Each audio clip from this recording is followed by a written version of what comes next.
seseorang itu secara fix dan confirm itu disebut sebagai cinta dunia? Yang pertama, kalau dia itu menjadikan seluruh ibadahnya, ketaatannya, ibadah dan ketaatan yang dia lakukan pada kehidupan itu, harusnya ibadah dan ketaatan itu diniatkan untuk mendapatkan pahala di akhirat dan di surga. Tapi kalau orang sudah jatuh cinta sama dunia, maka seluruh ibadah dan ketaatan yang dia lakukan dan dia kerjakan bukan untuk mendapatkan rumah di surga, tetapi seluruh ketaatan dan ibadah itu dikerjakan, dilaksanakan untuk mendapatkan sekeping dari urusan dunia. Ini hati-hati nih. Jadi kalau orang itu terindikasi bahwasanya dia itu jatuh cinta sama dunia, maaf ya, ibadah yang harusnya ibadah itu diniatkan untuk akhirat, kalau orang jatuh cinta sama dunia itu enggak. Ibadah pun yang harusnya diniatkan untuk akhirat, dia niatkan untuk dunia. Sehingga ibadah yang dilakukan itu hanya untuk menunjang supaya dunianya itu menjadi sukses.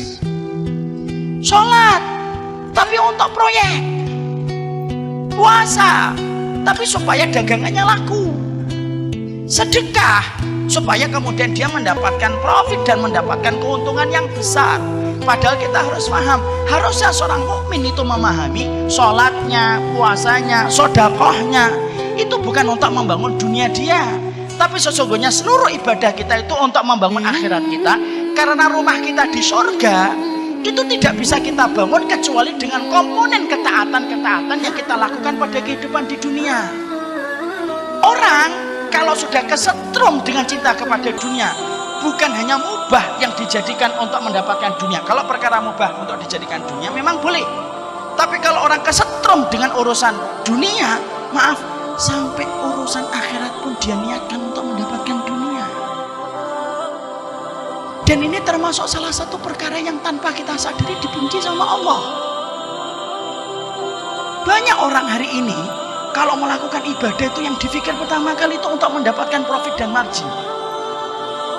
Sedekah, tapi niatnya bukan untuk mendapatkan akhirat, supaya padam api neraka. Karena api neraka tidak bisa padam kecuali dengan sedekah. Tapi ternyata kita menjumpai ada orang sedekah, niatnya supaya dagangan dia itu laku. Padahal ini satu kesalahan, ikhwan.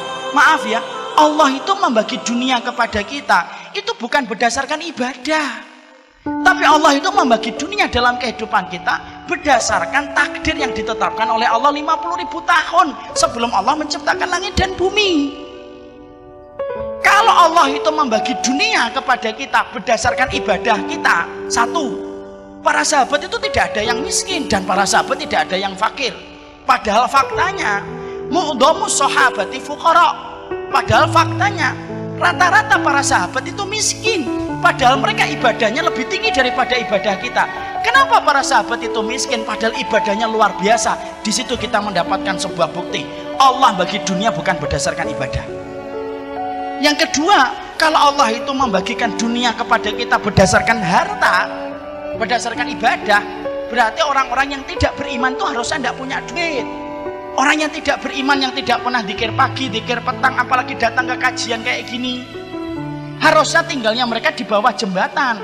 Tapi kenapa banyak orang kafir yang tidak beriman? Mereka hartanya lebih banyak daripada kita, mobilnya lebih bagus daripada kita, motornya lebih bagus daripada kita, kemana-mana pakai jet pribadi, kita pakai pesawat itu pun yang ekonomi, yang bagasinya bayar sendiri lagi, ya kan?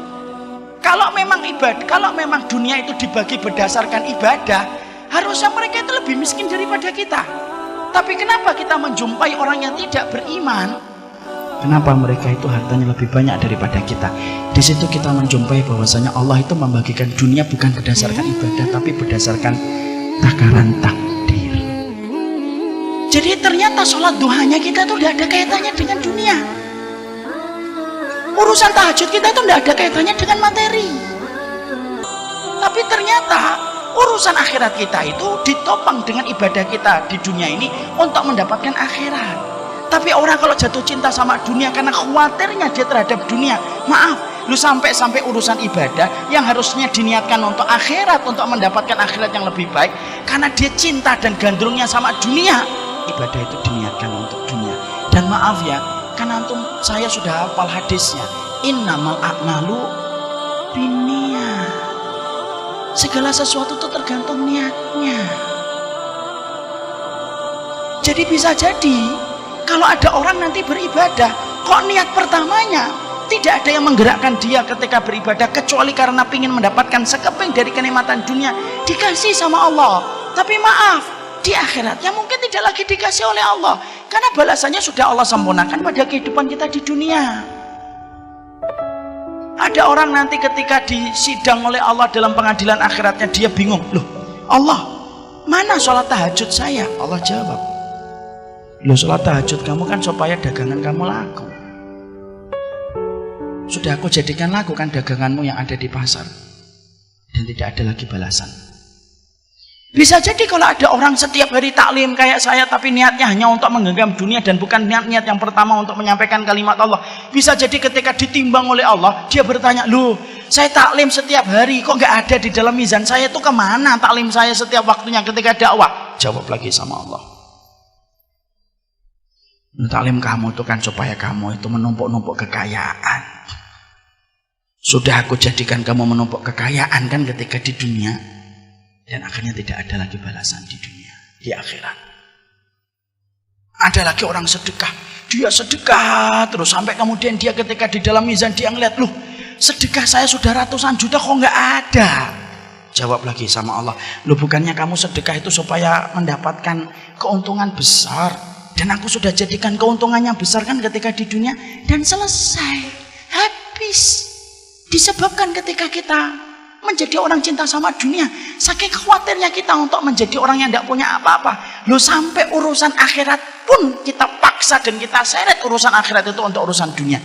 Padahal itu salah satu perkara yang merusak ibadah kita kepada Allah.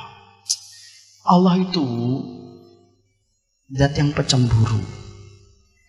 Allah itu paling tidak suka kalau hati manusia bercabang ketika beribadah. Kalau kita sholat hanya gara-gara seorang wanita, sholat kita tidak sah. Sama, kalau sholat kita hanya untuk dunia pun Allah menjadikan sholat itu tidak sah. Kalau ada orang sedekah gara-gara ada Pak Bambang, akhirnya sedekahnya tidak diterima sama Allah. Sama, orang yang sedekah karena ingin mendapatkan dunia pun sama dengan orang yang sedekahnya untuk Bambang. Dan akhirnya tanpa disadari itu merusak pada kehidupan kita.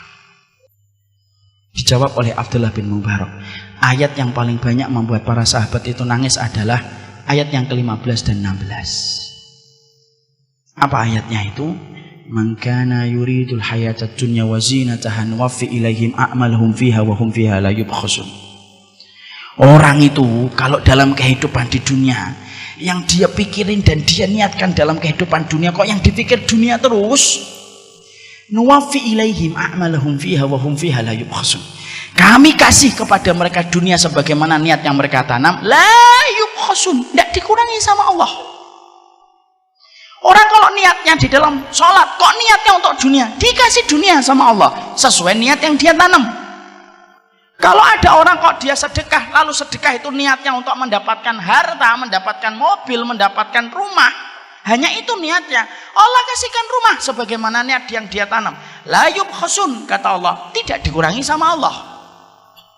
Tapi ingat, ayat ini tidak berdiri sendiri. Ada ayat yang ke-15, ada pula ayat yang ke-16. Apa ayat yang ke-16? Ulaika alladzi laisa lahum fil akhirati illan nar wa habita ma sana'u fiha wa batilum ma kanu ya'malun.